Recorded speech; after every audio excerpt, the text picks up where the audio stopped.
graça e a paz. Obrigado, Pastor Júnior. Lembrando que, se você ainda não é inscrito no nosso canal do YouTube, não se esqueça de se inscrever, ativar o sininho, curtir, comentar e compartilhar. Hoje, a mensagem que eu quero compartilhar com você, nesta noite, é um tanto quanto confrontadora, mas sabemos em quem nós temos crido. E quando eu estava meditando nessa passagem que nós vamos meditar nesta noite, eu me lembrei de duas situações que foram recentes. Isso me levou a meditar, isso me levou a preparar o estudo para esta noite. Um dos temas, um dos casos que me veio à memória, eu não sei se vocês lembram, não sei se vocês receberam via WhatsApp, mas um desses casos era uma pessoa que se diz profeta. Eu não posso julgar o profeta, mas eu posso julgar a profecia. E nessa profecia ele profetizava que o ex-presidente dos Estados Unidos seria reeleito. E nós acompanhamos toda a história e de fato isso não aconteceu. Um outro episódio, isso é mais recente do que o do ano passado. Um homem também que se diz profeta, profetizou que no dia 30 de março o anjo da morte passaria e ceifaria muitas pessoas. Uma outra profecia que de fato não aconteceu. Repito, de que nós como cristãos, nós temos que julgar a profecia e não o profeta. Diante dessa situação, eu gostaria que você abrisse a sua Bíblia lá em Deuteronômio capítulo 22. E olha só o que a Bíblia diz sobre profetas, sobre profecias que não se cumpriram. Deuteronômio capítulo 18, verso 22. Eu vou ler a partir do 20. Olha só o que diz. Porém, o profeta que tiver a presunção de falar alguma palavra em meu nome, ou seja, no nome do Senhor, algo que eu não mandei que falasse, ou o que falar em nome de outros deuses, esse profeta deve ser morto. Se vocês pensarem, como conheceremos a palavra que o Senhor não falou? Saibam que quando esse profeta falar em nome do Senhor, e a palavra dele não se cumprir, nem acontecer o que ele profetizou, esta é uma palavra que o Senhor não falou. Tal profeta falou isso com presunção. Não tenham medo dele. Sabe, queridos, não somente esses dois episódios, esses dois casos que eu acabei de relatar para vocês, têm acontecido, mas tantos outros que nós nos deparamos. Talvez alguém já foi usado pelo Senhor para profetizar sobre a sua vida e essa profecia se cumpriu, ou outras ainda não se cumpriu. É certo que os profetas daquela época não são os mesmos profetas desta época. Naquela época os profetas eles eram levantados pelo Senhor para fazer aquilo que o Senhor chamou, profetizar. Seja bênçãos ou seja aquilo que aconteceria. Nos dias de hoje, o Senhor pode usar quem Ele quiser, mas como um dom, como um talento. Não como era antigamente. E, lendo esta passagem, é nisso que eu quero entrar e que eu quero meditar com vocês. O Senhor me trouxe à memória o profeta Isaías. Algumas semanas atrás eu falei sobre o profeta Jeremias, e hoje eu quero meditar um pouco sobre o profeta Isaías. O O profeta Isaías, diferente desses dois episódios que eu acabei de relatar para vocês, tudo que ele profetizava se cumpria, porque de fato ele era um profeta do Senhor. E todas as palavras que ele declarava se cumpria. Haja vista que naquele tempo, talvez até como hoje, nós falando sobre a palavra do Senhor, avisando sobre aquilo que vai acontecer, alertando sobre os nossos maus caminhos, e mesmo assim nós somos rebeldes, nós somos teimosos, como o povo daquela época. Então Isaías, ele significa a salvação do Senhor, ou a salvação ou o livramento. Ele é o tema central do livro de Isaías. É nesse livro que nós queremos meditar, que eu quero meditar com você nesta noite. Então eu quero te convidar a não se preocupar, eu quero te convidar a estar ligado a tudo aquilo que será falado nesta noite. Que você não fique preocupado com o dia de amanhã, não fique preocupado com o que você tem que fazer. Eu sei que o conforto da nossa casa muitas vezes nos dispersa, mas eu quero te convidar a ficar atento aos sinais, aquilo que o Senhor quer falar para você e para mim nesta noite. Isaías, ele profetizou nos tempos de Uzias, Jotão, Acaz e Ezequias, como está escrito lá em Isaías, capítulo 1, verso 1. A nação ela tinha se dividido depois da morte de Salomão, como está escrito lá em 1 Reis, capítulo 12. Porém, o sacerdócio do trono de Davi, eles ficaram com Judá. E as 10 tribos do norte formaram o reino de Israel, ou seja, Efraim, tendo Samaria como a sua capital. E ao passo que Benjamim e Judá uniram-se para formar Judá, tendo como capital Jerusalém. Anotem esses dois nomes, Judá e Jerusalém. E eu quero falar sobre esses reis, trazer um pouco de contexto histórico, para que nós possamos nos situar, para que nós possamos entender, compreender aquilo que o Senhor quer falar comigo e com você nesta noite. Uzias também era chamado Azarias. Aos 16 anos, ele tornou co-regente com seu pai, Amazias, e reinou por 52 anos. Isso aconteceu em 792, 740 aproximadamente antes de Cristo, quando seu pai foi assassinado em 767 a.C. Uzias tornou-se o único e soberano e conduziu uma nação melhor do que Davi e Salomão, seu filho. Essa história está relatada lá em 2 Reis, capítulo 14, nos versos 17 ao 22, no capítulo 15, versos 1 ao 7, e 2 Crônicas 26, versos 1 ao 15. Mas a cidade já havendo sido fortificada, Uzias, ele exaltou seu coração. E eu queria que você abrisse a sua Bíblia, lá em 2 Crônicas, capítulo 26, verso 16. Notem que muitas vezes a gente fala sobre isso. Você quer conhecer um homem, dá a ele poder e dinheiro. Olha só o que aconteceu com o rei Uzias, que estava fazendo um reinado melhor do que Davi e Salomão, e olha só o que aconteceu com ele. 2 Crônicas, capítulo 26, verso 16, diz assim. Vamos ler um pouquinho na parte B do capítulo 26, lá no 15. Diz assim: a fama de Uzias se espalhou até muito longe, porque ele foi maravilhosamente ajudado, até se tornar muito poderoso. Mas tem uma condição. Depois que Uzias se tornou poderoso, o coração dele se exaltou para a sua própria ruína. Ele cometeu uma transgressão contra o Senhor, seu Deus, pois entrou no templo do Senhor para queimar incenso do altar. E aí a história continua e depois você pode acompanhar.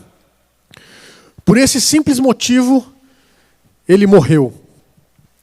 E aí Jotão tornou-se corregente depois que seu pai foi acometido de lepra e mostrou ser um bom rei.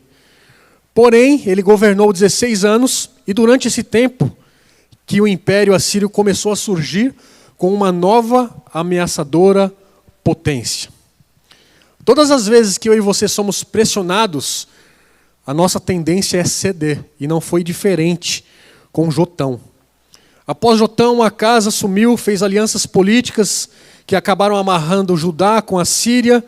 Isso está escrito lá em 2 Reis, capítulo 16, e em 2 Crônicas, capítulo 28.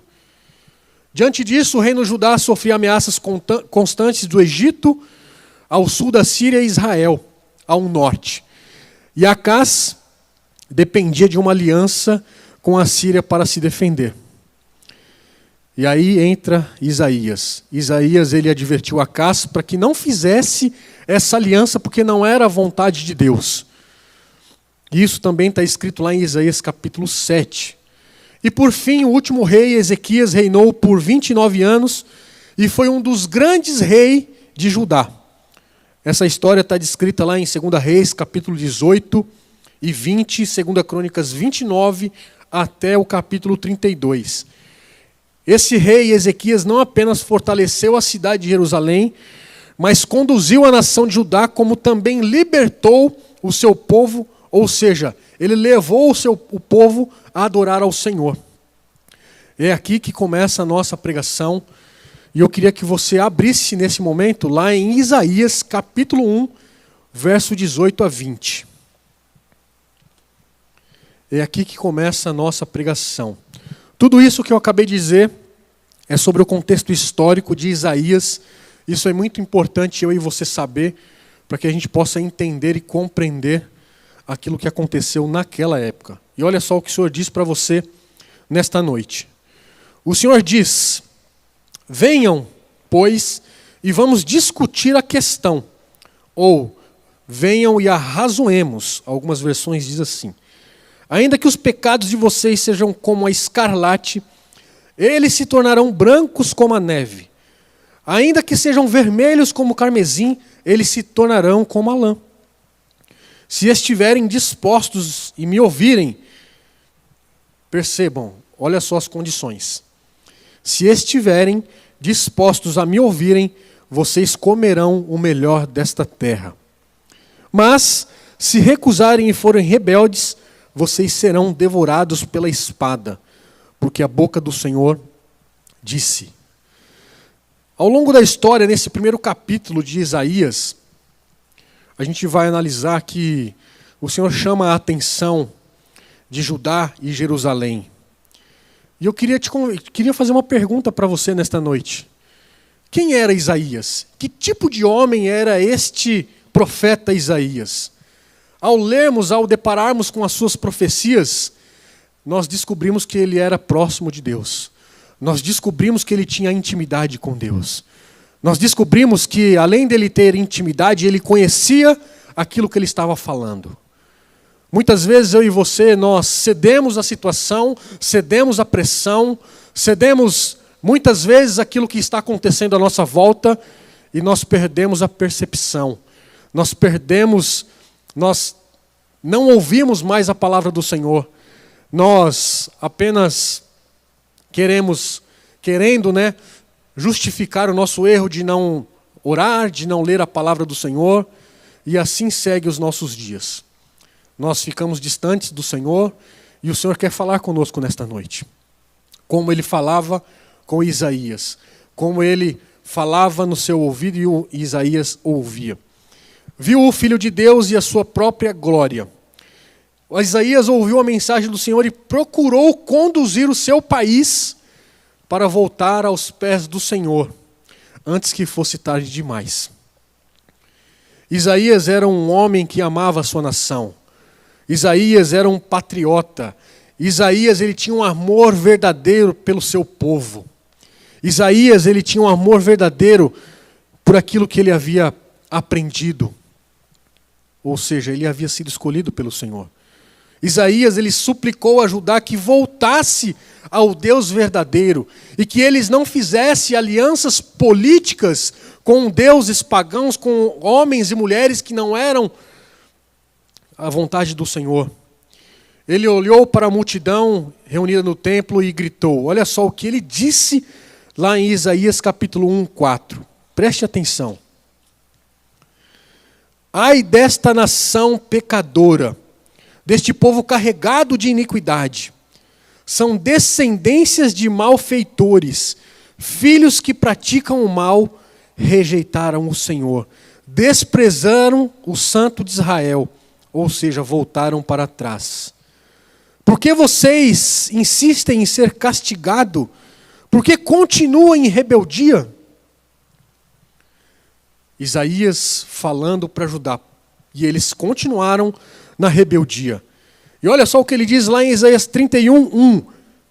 Ai dos que descem ao Egito e buscam por socorro, mas não atentam para o Santo de Israel e nem buscam ao Senhor. Vejam que esta profecia, Isaías dizendo para a nação de Judá, para Jerusalém, isso serve para mim e para você. Quantas vezes nós, melhor dizendo, fazemos alianças com pessoas que não agradam ao Senhor? Quantas vezes nós nos aliamos a pessoas que desagradam ao Senhor e nos faz desviar dos caminhos do Senhor? E eu queria que você prestasse atenção, eu queria que você refletisse sobre isso nesta noite. Isaías, certamente, ele foi um homem corajoso.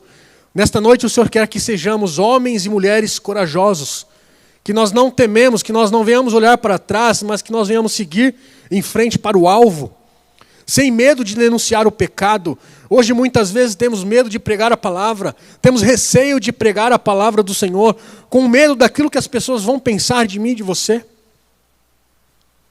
Muitas vezes negociamos o Evangelho, muitas vezes não pregamos como nós deveríamos pregar. Muitas vezes, ao levantarmos, nós, Senhor, me dá uma oportunidade para pregar o Evangelho. E ao longo do dia, a oportunidade vem e ela passa despercebida por você e você não aproveita. E o Senhor vai nos dando oportunidade, o Senhor vai nos dando chances. Como Ele deu chances para Judá e Jerusalém. Há uma promessa para mim e para você, como também há uma promessa para Jerusalém. Sem medo de denunciar aquele povo que era religioso, aquele povo que adorava falsos deuses, e sem vacilar diante da opinião que as pessoas iam pensar ou falar dele. Na verdade, ele não estava nem aí com o que as pessoas iam falar. Ele queria mesmo agradar o Senhor. Durante 3 anos, isso está escrito lá em Isaías 20, ele apenas usou uma tanga a fim de dramatizar a vitória da Síria sobre o Egito. Ou seja, ele usou essa tanga para chamar a atenção do seu povo.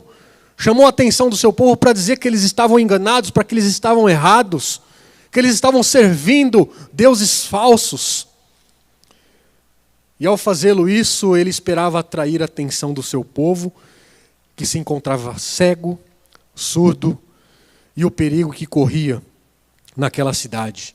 Isaías também ele demonstrou aptidão para comunicar, ou seja, ele tinha uma habilidade que veio diretamente do Senhor para comunicar com aquele povo, para dizer àquele povo o quanto eles estavam errados. A palavra do Senhor ela serve para nos dizer o quanto nós estamos errados. A palavra do Senhor nos serve para mostrar, para que a gente venha enxergar o quanto nós estamos fora dos caminhos do Senhor. O tempo ao qual eu e você estamos vivendo são tempos trabalhosos, são tempos difíceis. Mas também é uma oportunidade para que eu e você venhamos depender do Senhor. É uma oportunidade para que eu e você venhamos de fato debruçar, ajoelhar e pedir para que o Senhor nos conduza.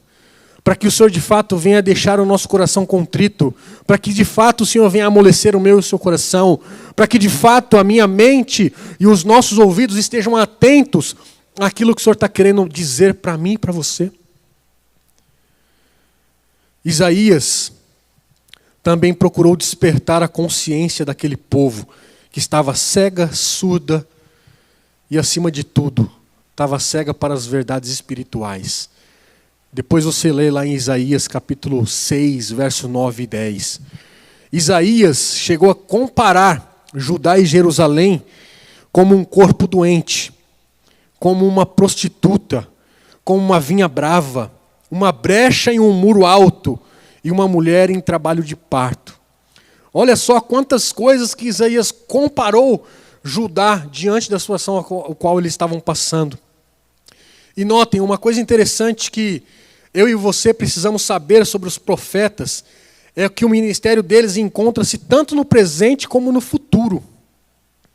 Não é só no presente, é no futuro. Isaías profetizou o futuro. Isaías profetizou a vinda do Senhor. Isaías profetizou tudo aquilo que nós já sabíamos. Isaías profetizou que ele levaria sobre si todas as nossas dores e todas as nossas enfermidades. E ele proclamava a palavra de Deus e também prenunciavam as obras do Senhor. Também podemos dizer que os verdadeiros profetas, eles são bons médicos, que nos diagnosticam o nosso caso e, além de tudo, ele nos dá um tratamento. Assim é a palavra do Senhor. Assim foi Isaías. Ele deu um diagnóstico para aquela cidade, para aquela terra, mas também deu o tratamento para aqueles homens e para aquelas mulheres. Mas, infelizmente, tudo aquilo que Isaías falou, ele foi ignorado. Como o próprio Jesus Cristo. Aos 3 anos que ele anunciou o evangelho, que ele profetizou, ele também foi negado. Quando os profetas proclamam uma visão do futuro, fazem-no para incentivar as pessoas a obedecer a Deus no presente. Isso serve para mim e para você. Eu vou repetir essa frase. Quando os profetas proclamam uma visão do futuro, fazem-no para incentivar as pessoas a obedecer a Deus no futuro. Outra pergunta que eu quero deixar para você. Você tem obedecido ao Senhor? Você tem cumprido os mandamentos do Senhor? Se ainda não, ainda há tempo para nós fazermos isso. Pedro, ele declarou esse princípio quando escreveu lá em 2 Pedro, capítulo 3. Eu queria que você abrisse a Bíblia aí. Verso 3, a partir do 11, diz assim. 2 Pedro, capítulo 3, verso 11, diz assim. Uma vez que tudo será assim desfeito, vocês devem ser pessoas que vivem, gravem essas 2 palavras, de maneira santa e piedosa. Maneira santa e piedosa. Esperando e apressando a vinda do dia de Deus. Por causa desse dia, os céus incendiados serão desfeitos e os elementos se derreterão pelo calor.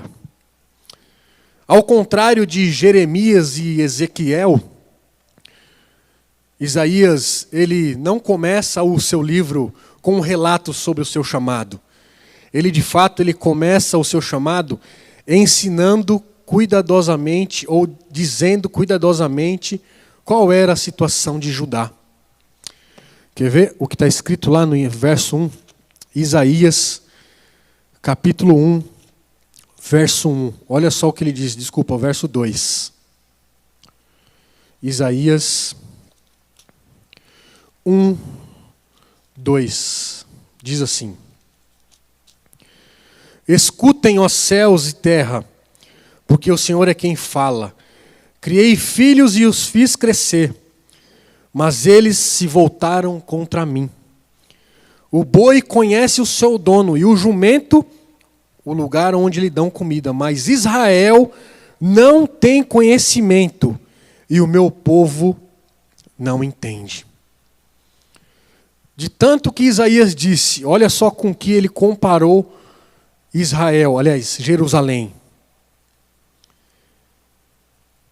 Ao ler esta análise, ou ao nos deparar com esta análise de Jeremias, nós podemos, talvez, nos assemelhar a essa situação, ou trazer para nós essa situação. Deus convoca, nesses capítulos, nesses versos, Deus convoca um tribunal e declarou as acusações sobre Israel, aliás, sobre Jerusalém. Apresentou um caso e declarou que a nação era culpada. Mas ele também ofereceu aos seus acusados a oportunidade de se arrependerem dos seus pecados. É assim que o Senhor faz comigo e com você.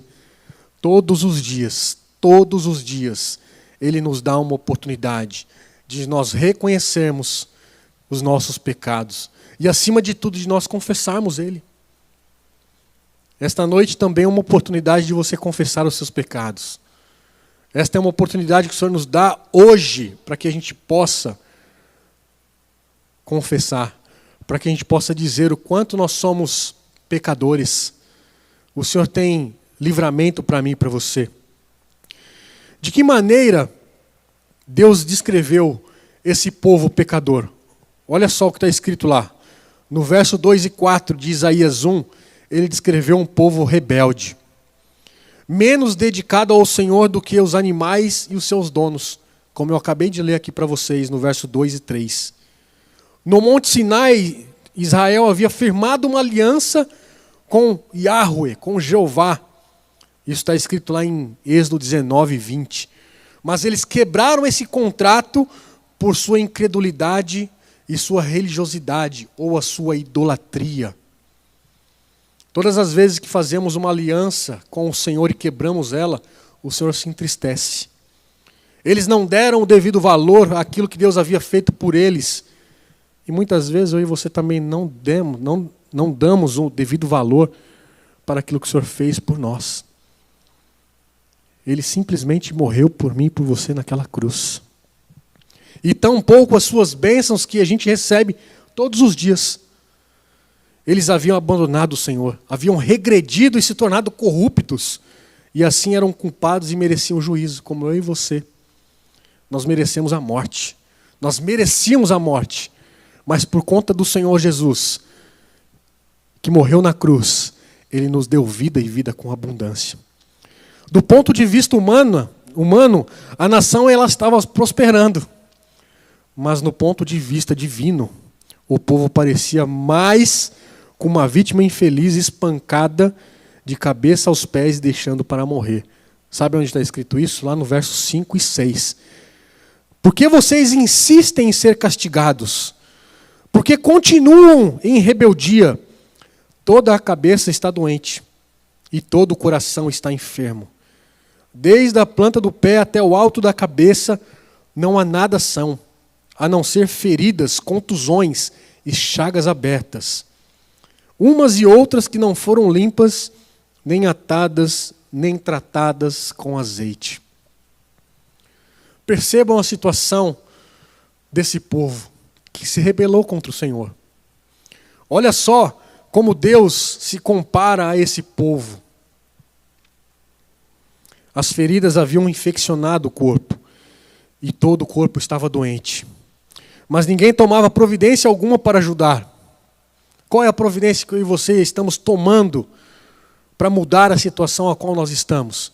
É óbvio, nós não vamos mudar o mundo, mas nós temos que mudar a nossa volta.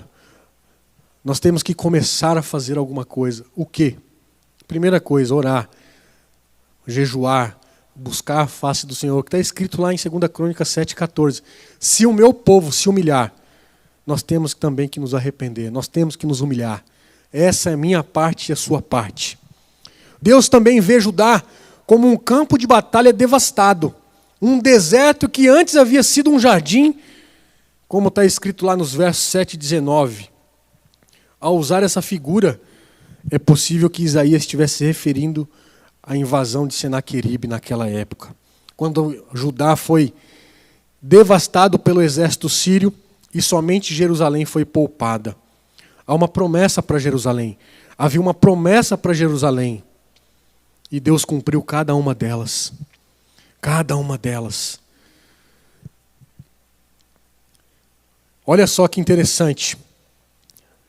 Deus prometeu a Abraão que a sua nação se multiplicaria, que ele seria pai de muitas nações. E aí as pessoas perguntavam, mas um pequeno remanescente sobreviveria?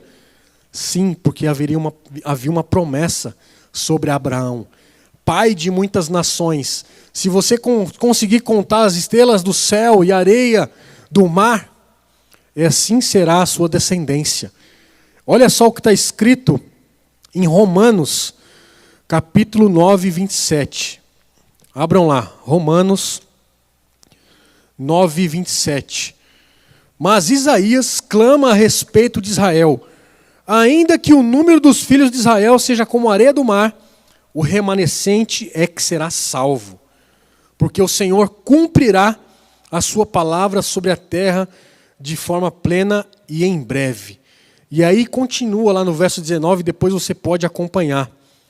Os remanescentes são as pessoas que resistiram às tentações do mundo pecaminoso e não se desviaram e nem se paganizaram e nem adoraram deuses pagãos. Paulo ele também vai se referir, como ele se referiu lá em 11, verso 5, diz assim: assim também nos dias de hoje sobrevivi um remanescente segundo a eleição da graça. Já não é pelas obras, do contrário, a graça já não é graça. Apesar da apostasia daquele povo, há um remanescente. São os crentes verdadeiros que herdarão a terra prometida. Lá em Isaías capítulo 55, a palavra do Senhor diz que os pensamentos do Senhor não são os nossos pensamentos. Muitas vezes o meu e o seu pensamento está aqui, nessa terra. Mas os nossos pensamentos têm que estar lá no céu, na Nova Jerusalém, ao qual eu e você iremos. Mas para que isso aconteça, para que a gente desfrute daquilo que o Senhor prometeu para mim e para você, nós temos que nos arrepender. A adoração de Judá ao Senhor era iniquidade e não piedade. Deus estava cansado de tudo aquilo que o povo estava fazendo. Ao invés de levantar as mãos santas em oração, as mãos daquele povo estavam manchadas de sangue por causa de seus muitos pecados. Isso está escrito lá em Isaías 59, verso 3, e Ezequiel 7, 23. Contudo, anotem essa frase: antes de julgarmos os adoradores de uma era passada, nós devêssemos confessar os pecados da igreja que adora nos dias de hoje. Ou talvez assim, como adoradores do antigo templo judeu, estejamos apenas cumprindo rituais. Será que nós estamos como aquele povo? Apenas cumprindo rituais? Apenas vindo à igreja por vir? Ou apenas assistindo por assistir e não cultuando ao Deus Todo-Poderoso como Ele deveria ser? Exaltado e adorado, glorificado. Não é mais um culto, não é mais uma pregação, não é mais uma quarta, não é mais um domingo. Nós temos que viver o dia como se fosse o último das nossas vidas. E nós estamos vivendo como se o Senhor não fosse voltar. De tanto que a gente ouve, Jesus vai voltar, e Jesus vai voltar, e Ele não volta. E ficamos com isso impregnado no nosso coração. E aí vamos aproveitando a vida. E vamos deixando a vida nos levar, sem reconhecer os nossos erros, sem reconhecer os nossos pecados. Isaías, ele diagnosticou, mas também ele receitou o tratamento. Isaías desejava que Judá se tornasse um povo justo, como o Senhor quer que tornemos um povo justo. A palavra, como eu disse lá no início, arrazoemos, lá no verso 8, 18, significa decidir um caso no tribunal, ou denunciar um julgamento. E eu quero já caminhar para a conclusão. Deus ele tinha motivos de sobra para castigar o seu povo pelos seus pecados, castigando o seu povo, mas pela sua graça e misericórdia, Ele ofereceu perdão para aquele povo. Ele deu a oportunidade para aquele povo se arrepender. Hoje, o Senhor te convida, o Senhor te dá uma oportunidade, me dá uma oportunidade para que a gente possa se arrepender. Quais eram os pecados que aquela nação precisava confessar e abandonar? Eu listei alguns que está escrito na palavra do Senhor, e talvez tenha muito mais. Isaías citou homicídio, roubo, suborno, exploração, adoração a falsos deuses. Por causa da idolatria, a esposa fiel se tornou uma meretriz e por suas práticas injustas. E eu pergunto para você nesta noite, Quais são os pecados que precisamos renunciar? Eu tenho certeza que eu e você, nós temos talvez uma lista. E eu queria que você fizesse esta lista nesta noite. Eu queria que você relatasse, você que é casado, você relatasse os seus pecados. O que tem separado você do amor do Senhor? O que tem separado você da presença do Senhor? Muitas vezes estamos na igreja, levantando as nossas mãos, adorando, profetizando, mas o nosso coração está longe da presença do Senhor. Quais são, ou qual é o pecado que tem separado você da presença do Senhor?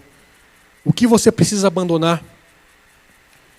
Quando estudamos o livro de Isaías, eu te convido a estudar, a ler, a meditar no livro de Isaías, não somente do livro de Isaías, mas de todos os profetas maiores. E aí vocês vão descobrir o plano profético de Deus para as nações. Vamos descobrir o plano profético para nós, nos tempos de hoje. Mas também nós não podemos deixar de observar a ênfase e a mensagem pessoal sobre o perdão de Deus para as nossas vidas. Olha só o que o Senhor diz para você nesta noite, e aí nós vamos orar. Verso 1:18, aliás, Isaías 1:18 diz assim: ainda que os vossos pecados sejam como a escarlata, eles se tornarão brancos como a neve. Isaías ainda 44:22, desfaço as tuas transgressões como a névoa e os teus pecados como nuvem. Isaías ainda 43:25, eu mesmo sou o que apago as tuas transgressões, por amor de mim e dos pecados, e dos teus pecados não me lembro mais. Mas para isso acontecer, nós temos que confessá-los. Como é possível um santo de Israel, um Deus justo e correto, perdoar os nossos pecados e esquecê-los? É simples, confessando. Muito simples. Isaías 53:5, mas ele quem? Jesus, foi transpassado pelas nossas transgressões e moído pelas nossas iniquidades. O castigo que nos traz a paz estava sobre ele, e pelas suas pisaduras nós fomos sarados. Ainda em Isaías 53:1, quem creu na nossa pregação, e eu quero ler essa passagem com você, Isaías 53, diz assim: quem creu em nossa pregação e quem foi revelado o braço do Senhor, porque fui subindo como um renovo diante dele, e como raiz de uma terra seca. Não tinha boa aparência nem formosura. Olhamos para ele, mas não havia nenhuma beleza que nos agradasse. Era desprezado e o mais rejeitado entre os homens. Homem de dores e que sabe o que é padecer. E como um de quem os homens escondem o rosto, era desprezado e dele não fizemos caso. Certamente ele tomou sobre si as nossas enfermidades e as nossas dores levou sobre si, e nós considerávamos como aflito, ferido e oprimido. E aí ele continua. Isaías 45, verso 22. Se você ainda não creu no Senhor Jesus, aliás, olhai para mim e sede salvos, vós todos os limites da terra, porque eu sou Deus e não há outro. E para finalizar e a gente orar, Atos 4:12 diz assim: e não há salvação em nenhum outro, porque abaixo do céu não existe nenhum outro nome, dado entre homens, pelo qual importa que sejamos salvos.